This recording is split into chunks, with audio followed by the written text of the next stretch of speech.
Dear friends, it's the 15th of May 2021, another year of commemoration of our own tragedy, our Nakba. 73 years later, we are still in this continuous Nakba. It is time that this Nakba should end. It is time that all those oppressors should wake up and realize that injustice will not dominate the world, that oppression, occupation, apartheid, ethnic cleansing reach the time to stop. It is time that all those who normalize with the occupation realize that they chose the wrong side of history. It is time that all these European leaders and American government should realize that they are support the oppressor to continue its oppression, and it will end by destroying their own countries sometime soon. Because when you are with oppression and injustice, your rule will end soon. So why do we talk about Nakba? Because it is still ongoing.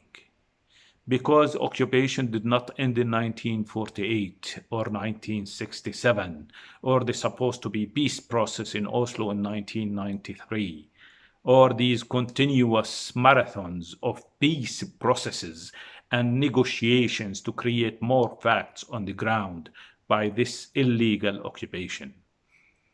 Whatever you do, Israel, all your injustices and facts on the ground do not erase our rights. Do not erase our resistance. Do not erase our identity, our culture, our humanity, our beauty. Do not erase our memory. I was born in Aida refugee camp in 1963. My father comes from a village called Zakaria. My mother comes from a village called Beit Natif. Two villages that you have destroyed with your Zionist bandits in 1948. Two villages among the 534 which were occupied and destroyed by your bandits in 1948. Did you stop there?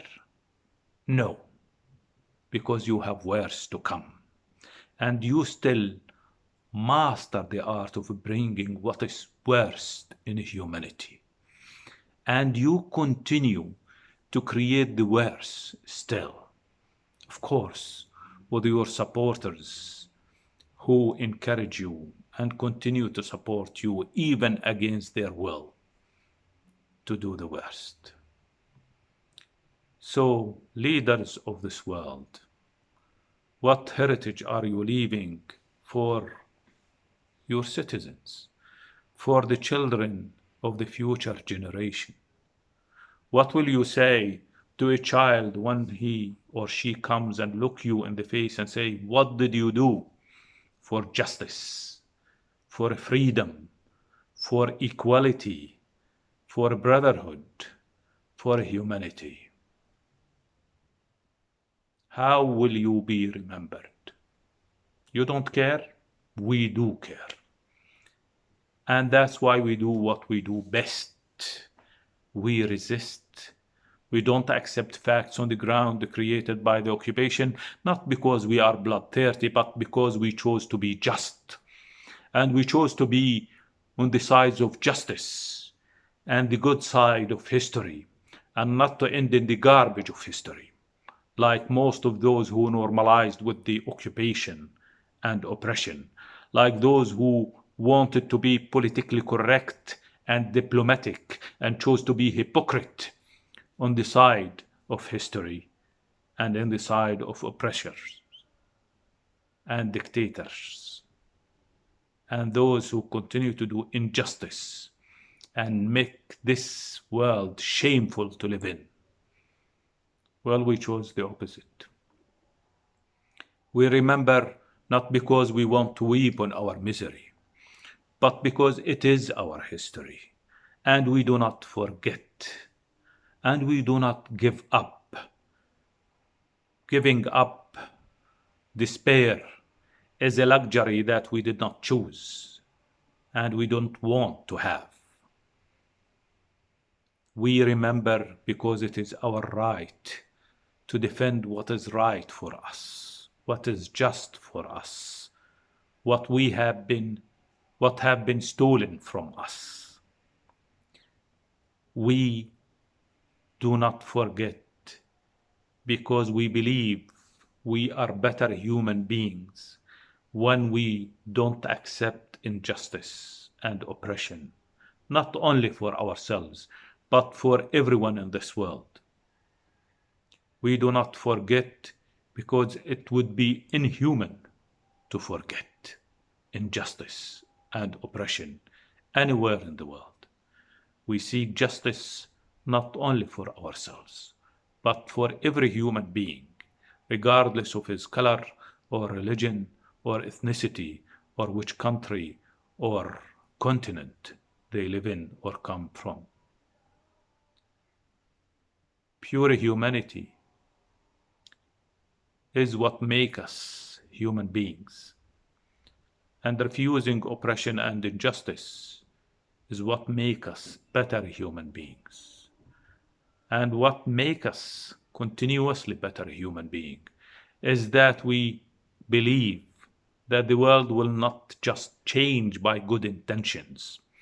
It needs your good actions to change.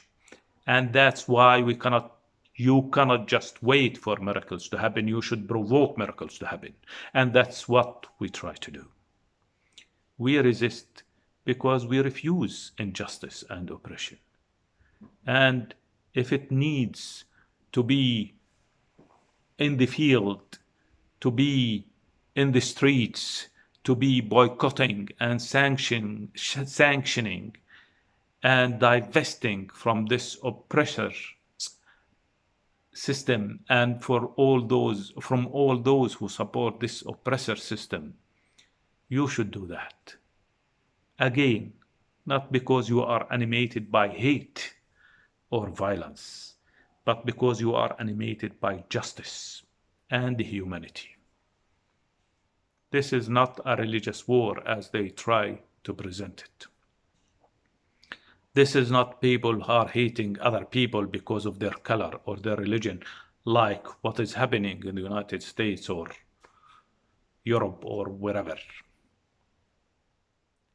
This is a war against oppression and occupation, illegal occupation, and illegal justification of this oppression and occupation. Why should we pay for the crimes of the Nazis? Why should we pay for the crimes of Europe? Why should the British or the French give Palestine to Jews while they have no right in it? While we should just accept these dictations from the international community. Why is the UN, United Nations, is not united for Palestine? While this Muslim committee or Jerusalem committee is not united for Jerusalem and not united for the first Qibla for Muslims in Islam. Is Jerusalem just a city without history, without emotion, without links? Is it just any other city? It is not. Those who are bombarded in Gaza are human beings. Those who are killed in the West Bank and Gaza are civilians. If people chose to resist, they resist because there is no other choice. You have left us no other choice. Peace process? Isn't it a joke? Those who still talk about two-state solution, they make me laugh. Where do you see your two-state solution? What did you do to make it happen if you are believers of these two-state solution? Where have you been while Israel is colonizing and colonizing and colonizing and stealing more land and make ridiculous the position of the Palestinian Authority, who has no real authority on anything, and move in the square where you allow them to move? Two-state solution? Forgetting the right of return for refugees? Accepting facts on the ground? Why didn't you accept the facts on the ground? My French friends, why didn't the French accept the facts on the ground when the Nazi occupation occupied France and they resisted, and Mr. de Gaulle ran away to London to resist from there? While all those who resisted are heroes for you, or at least for some of you who were honest citizens and patriots. England, Austria, Poland, Russia, wherever the Nazis passed through. What happened? You opened your doors and come and said, come and occupy us and take what you want and stay however long you want, as long as you want. Why should we be deprived from our right to resist? Here we are, 73 years later, we are on our land, committed to stay and resist by whatever mean we could have. We chose to remain in dignity and present the best of us and present a future for our children based on our rights and values, based on the art and mastering the art of living, mastering the art of life. Do we fear death? Maybe, but every human being will die. What is important, how this human being will die, and for what he will die. Do we choose to die? No, we want to live. We want to live for our children. We want our children to live for their country. We want them to grow up and change the world and create miracles without being just a number on a list of martyrs or handicapped for the rest of their lives. We want them to be peace builders, but build peace based on values and respect of human rights and dignity, and not the peace of slaves and the peace of normalizers and the peace of accepting facts on the ground created by oppressors and occupiers and colonizers, or the superior powers, or donors who come to Palestine to dictate us what we should do rather than consult with us and help us do what we really need to do. We are fed up of dictations from the international community. We are fed up of intermediations from all these Arab brothers in the countries that normalized with Israel. We don't need intermediation. What is just, and what is right, and whatever solution should be based on what is just and what is right. Not based on hypocrisy, not based on complicity with this injustice, not based on crocodile tears and throwing some crumbs on the table to intimidate those people who have so much dignity that it will cover the whole world. So I will like to end by thanking all those who walk in the streets, who shared hashtags of Palestine under attack, save Sheikh Jarrah, Jerusalem under attack, save Gaza, Gaza under attack, and so on. Those who demonstrated in the streets, those who wrote to their leaders to be shy, ashamed of what is going on. Those who shouted loudly and clearly, we stand with justice, we stand for Palestine. Artists like Mark Ruffalo and John Kozak and Roger Waters and many others who stood for what is just and what is right. We are deeply grateful for all those who demonstrated, all our brothers and sisters in Jordan and Lebanon and Egypt and everywhere in the world who want to cross the borders and come and unite with Palestine and Palestinian resistance. We stand stead and fast. We stand resilient.